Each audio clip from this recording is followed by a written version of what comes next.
Welcome back to Catalyst University. My name is Kevin Tokoph, and in this video, we're going to be discussing best practices for strengthening the lower fibers of the pectoralis major. If you want more information on the middle and upper fibers, and also the serratus anterior, go back and watch the previous 3 videos. But before we get to the specific exercises, let's get into a little bit of the theory behind this. So just a little bit of review from the previous videos. If we look at the pectoralis major muscles, it's divided into 3 arbitrarily different regions based on the fiber orientation. So the upper fibers, you can see, are the clavicular head or the clavicular fibers. The middle fibers are going to be the sternal fibers. So as we've talked about in other videos, the pectoralis major muscle is divided up arbitrarily into 3 different regions based on the fiber orientation. So the upper component, you can see there, it has a little angle of inclination of about 30 to 45 degrees. Those are also called the clavicular fibers or the clavicular head. Now the middle fibers, again, some of them go a little bit up, some go a little bit down, but on average they kind of summate to overall just 0 angle of inclination, totally horizontal. And those are also called the sternal or sternocostal fibers. And then at the bottom there, we have the lower fibers, and they have a negative angle of inclination, sort of an angle of declination, actually, of roughly 10 to 15 degrees. And they're sometimes also called the abdominal fibers or the abdominal head.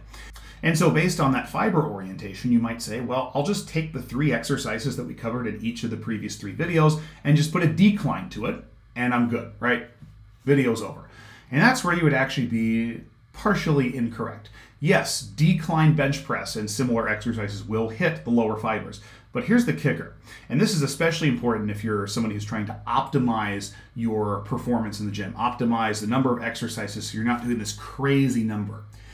If we look at this graph right here, look at the middle fibers of the pec major, that's the yellow circle, and the lower fibers are the upside down brown triangle with the red border. If you look at the lower fibers, you see that their activity pretty closely mimics that of the middle chest. So in other words, if you're hitting the middle chest, you're also hitting the lower fibers. So technically speaking, if you wanted to skip out on lower fiber direct strengthening altogether, you're probably good to just do middle chest strengthening, because middle strengthening also gets lower strengthening here.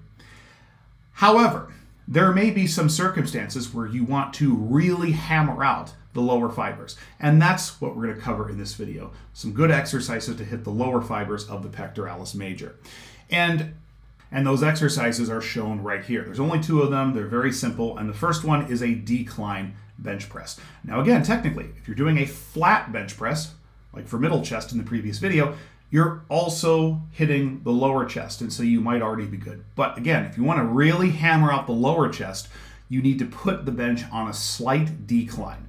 Now, that decline is not as much as most people think. The decline could be anywhere from that 0 to 15 degrees. So some people will even say just 10 degrees of decline is enough to really, really get the lower chest, okay? But again, the same principles apply that we've talked about for the other bench press movements. You want to use equipment that really allows you to get a very strong stretch of the lower fibers of the chest at the bottom of the eccentric. If you can maximize that stretch on those chest muscles, you're golden. And again, on a standard bench press, like for competition, you're not going into that much stretch. But again, if you can strengthen out of that deep hole there, that's going to have a lot of carryover to a competition bench press that's done flat. Okay, so decline bench press, still target that stretch, still chase the stretch under tension, but just a very, very slight declination, maybe only 10 degrees, okay? But understand, if you're already doing flat bench, you're probably already getting enough lower chest. Then the second exercise, dips. Dips are very good. In fact, Mike Metzner used to call dips the squat for the upper body. Dips are really good. They really challenge the lower fibers of the chest. They're good for triceps. They're good for shoulder stability, especially because the arm is going behind the frontal plane of the body. They're just really good overall for a lot of things.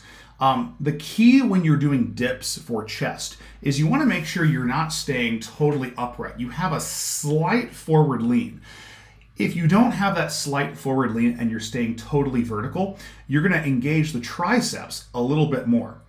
Not that that's bad, but we want to engage the chest. So there's a slight forward lean, not that much, but a slight forward lean. Again, maybe a 10-degree lean, right? 10-degree consistent with that other angle of declination that we talked about. So you get that slight forward lean and really drive through the chest. Again, lower only so far that you can control it without shoulder issues, right? But really accentuate that stretch in the lower chest and then drive up. And the nice thing about dips is they're very scalable. If you don't feel like you're able to do your entire body weight, you can have your feet on the ground and use a little bit of foot control for that, a little bit of leg control to offset some of your body weight. You can obviously do full body weight, or you could even add weight.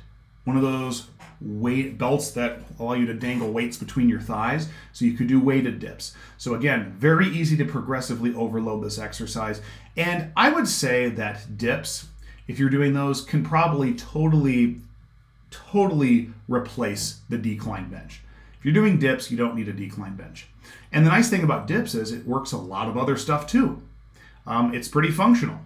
There might be sometimes you gotta push yourself up from the ground. That's sort of a dip-like movement, right? And it also hits triceps, it hits the shoulders, it works on functional shoulder stability, it works on a lot of things. So dips, very good exercise, but I wouldn't necessarily do them specifically for the lower chest. I would do them for the other things that I mentioned, but understand that it does hit the lower chest exceptionally well.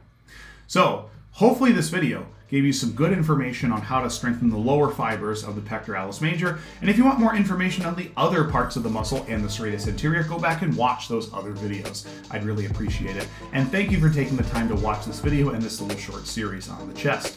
Please make sure to like this video, subscribe to my channel, and hit that notification button for notifications for all videos in the future. Thank you so much.